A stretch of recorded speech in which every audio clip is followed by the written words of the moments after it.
네, 오늘의 정석입니다. 토마토 투자자문의 김정수 운용형 만나봅니다. 안녕하세요.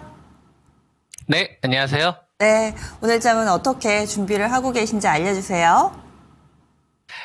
네, 오늘 시장은 저항 갭을 어떻게 메꿀 것이냐, 요거를 주시하고 있고요.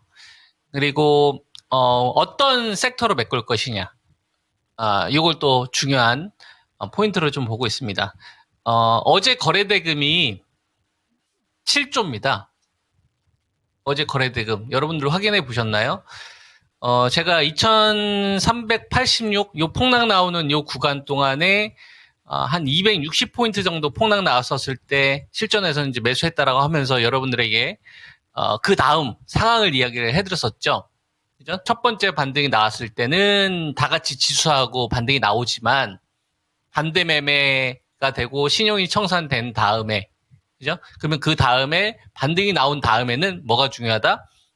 거래대금이 감소되는 형태로 흐름이 나올 것이다라는 이야기를 제가 미리 일주일 전부터 제시를 해드렸었죠. 그래서 막 12조, 10조, 9조, 8조, 7조 이런 식으로, 그죠? 이 흐름이 일주일이 지난 다음에 한번 보세요. 하나, 둘, 셋, 넷, 다섯, 여섯. 자, 거래대금이 18조 이상 대규모로 터졌었을 때였었어요. 그리고 첫 번째 반등에 제가 초보자분들은 욕심내지 말고 반대 매매 신용청산이 핵심이니까 반등이 나왔을 때 그냥 하이닉스나 현대차만 하면, 그죠? 시장 수익률에 좀 참여할 수 있다 이런 이야기 해드렸었잖아요. 그리고 나서 이제 일주일이 지났어요. 거래대금이 한번 잘 보셔라. 11조, 10조, 9조, 8조, 7조로 줄어드는 형태가 나와야 된다는 얘기를 해드렸었죠. 시간이 지났어요. 일주일이. 실제로 여러분들 보세요. 거래대금이 신기할 정도로 줄지 않습니까? 근데 이거를 일주일 전에 미리 여러분한테 제시를 해드렸다는 얘기죠. 그 얘기는 제가 여러분한테 제시해드린 전략은 어떤 결과가 나온다면 이야기하는 게 아니라 선행이라는 얘기예요. 몇 수를 내다보고 있다는 얘기입니다. 앞으로 현재 종합주가지수가 2618로 이제 어제 끝났는데 이걸 보고 있는 게 아니라 그 몇 수를 더 내다보고 있다는 얘기예요. 여러 가지 시나리오를 보면서.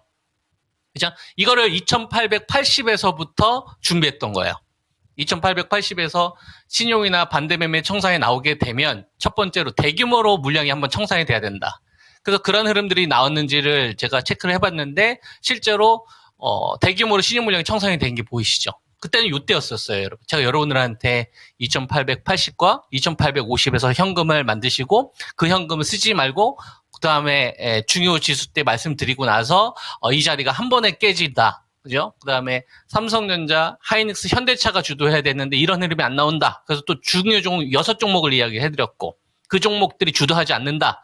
그러면 이거는 시장이 완전히 박살날 수 있는 반대 매매나 시중성산이 나올 때까지 기다려야 된다는 이야기를 줄기차게 이야기하면서 왔었잖아요. 그죠? 그리고 나서 실제로 그 자리에서 실전에서는 액션이 나갔고 반등이 나왔어요. 그거를 2880이나 2850 한 달 전부터 여러분들이 미리 이런 상황이 나올 거라는 걸 대비했다 한번 생각을 해보세요. 결과가 다릅니다. 무슨 말인지 이해되시죠? 그러면 자 봐봐요. 지금 2618이면 어제 해외 시장을 보면은 중동 관련된 문제 때문에 뭐 유가가 한 4% 급등이 나왔고 그다음에 엔비디아가 이 B200EA 그죠? 이 블랙엘 시리즈보다 조금 더 낮은 사양 쪽으로 해서 HBM3 이 12단 이 채택을 좀 앞당기겠다. 이런 내용들이 좀 있고 그다음에 애플에 대한 좀 목표치가 있고 나머지 업체들에 대해서는 실적 차별화 흐름들이 나오잖아요. 그럼 이걸 과연 분석하는 게 의미가 있을까요? 그리고 종합주가지수가 2386에서 2618까지 올라왔잖아요. 그죠? 그러면 요 상황 구간에서 지금 나타나고 있는 현상들 다 분석을 해서 앞으로 전략을 세우면 이게 결과가 여러분 과연 좋을까요? 이 주식 투자하시는 분들은 이걸 잘 한번 생각을 해보셔야 되는 거예요. 내가 지금 이걸 분석한다고 해서 당장 결과가 좋을까? 그거보다는 큰 물줄기를 이해를 하고 거기에 내가 올라타려고 하는 게 훨씬 더 결과가 좋지 않겠냐 이 얘기를 하는 거예요. 이걸 이제 시청자분들께서 많이 공감하셨으면 좋겠고 이렇게 하는 게 결과가 계속 좋을 겁니다. 예, 결과 제가 압도적으로 나거든요.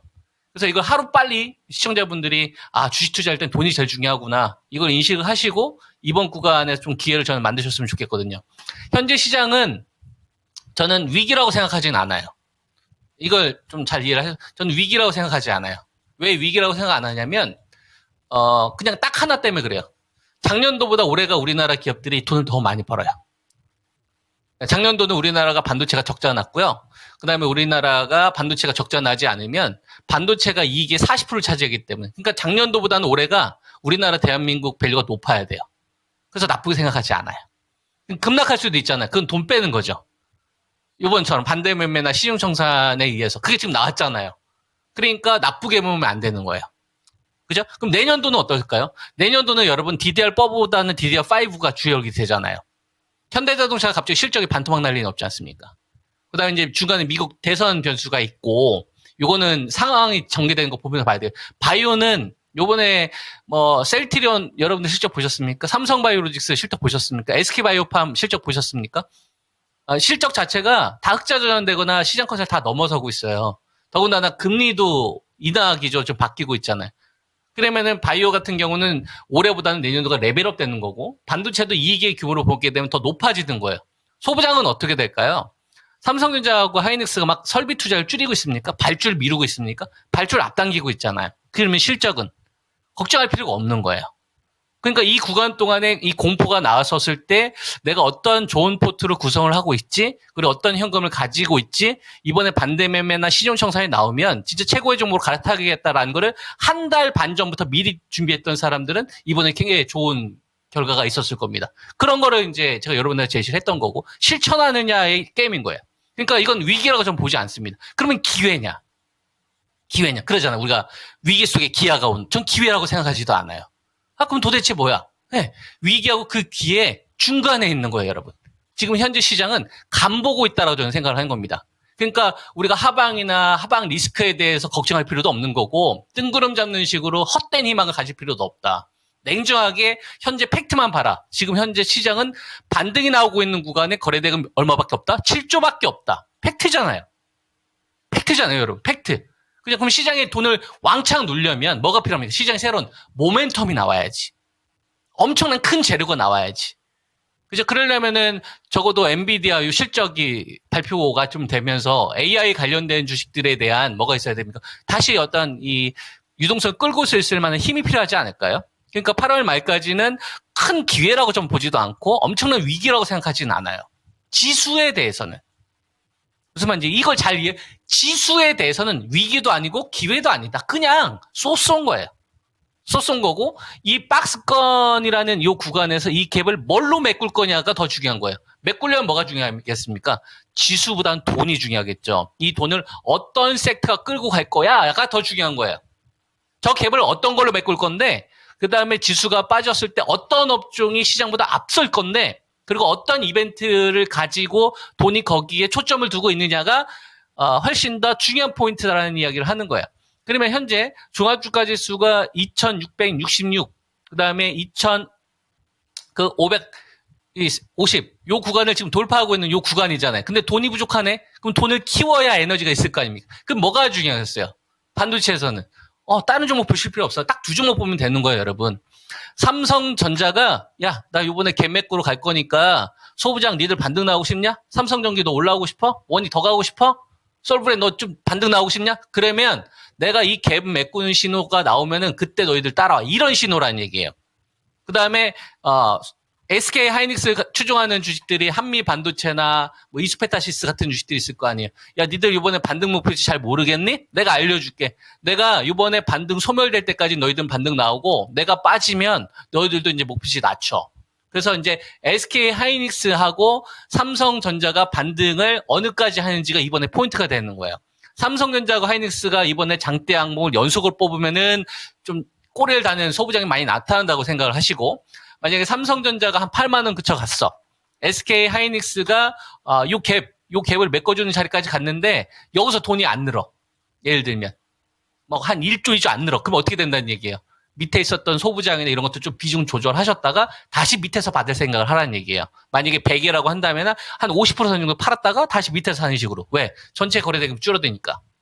이해되죠? 반도체는 이렇게 포인트를 보시고 자, 그다음 이 갭을 메꿨을 때 새로운 왕이 출현할 것이냐. 그러면은 이 흐름은 저는 바이오가 메인이라고 보는 거예요. 그러면 바이오에서 중요한 종목들이 여러 가지 있을 텐데 전 5종목이라고 봅니다. 이번에는. 코스닥 쪽에서는 알테오젠, SC제형병 대박 내고 있는 ADC, 리가캠 바이오. 정고점 높이고 있죠. 이런 주식들이 계속 고점을 높여줘야 돼요. 자, 그 다음, 바이오 쪽에서는 삼성 바이오로직스, 그 다음에 셀트리온, 그죠? 그 다음에 유한양, 이런 주식들이 계속 고점을 높이려고 하는 시도가 나와야 돼요. 이 5종목 가운데 한 종목이라도 사고를 치면 안 됩니다. 근데 유한양 같은 경우에는 8월 말에, 또는 뭐 HLB 같은 경우에는 또 8월 달에서 이제 그 10월 요 사이에 FDA 이 승인 여부가 결정이 되잖아요. 이거에 따라서 요동칠 수 있단 말이에요. 잘 됐을 경우에는 뭐 날아가겠지만 그렇지 않게 되면 또 급락 나올 수가 있단 말이에요. 그죠? 그게 바이오 전체에 대해서 이 투자 심리를 좌지우지할 수가 있죠. 그러니까 요 구간에서 바이오 이 5종목들이 다 같이 폭등하는 흐름들이 나와서 고점을 높인다면 이건 바이오 전체로 퍼지겠구나. 진단키트 관련된 섹터까지 막 커지겠구나. 피부 미용까지 키우겠구나. 이렇게 생각을 하시고 만약에 5종목 가운데에서 갑자기 급락 나오는 형태가 나와서 한 3종목만 간다거나 2종목 무너지는 흐름이 나오면 야 이거 그럼 바이오에서도 좀 쪼개지겠구나. 이렇게 좀 미리 대비를 하시고 옥석을 구분하면서 대응을 해야 되지 않겠느냐.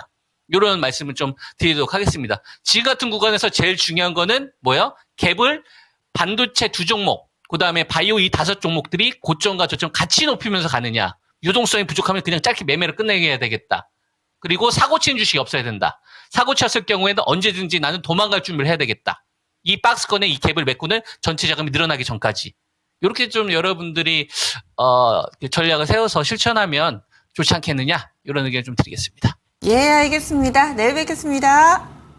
예, 성우 투자하세요. 예, 오늘의 정석 김정수 운용역이었습니다.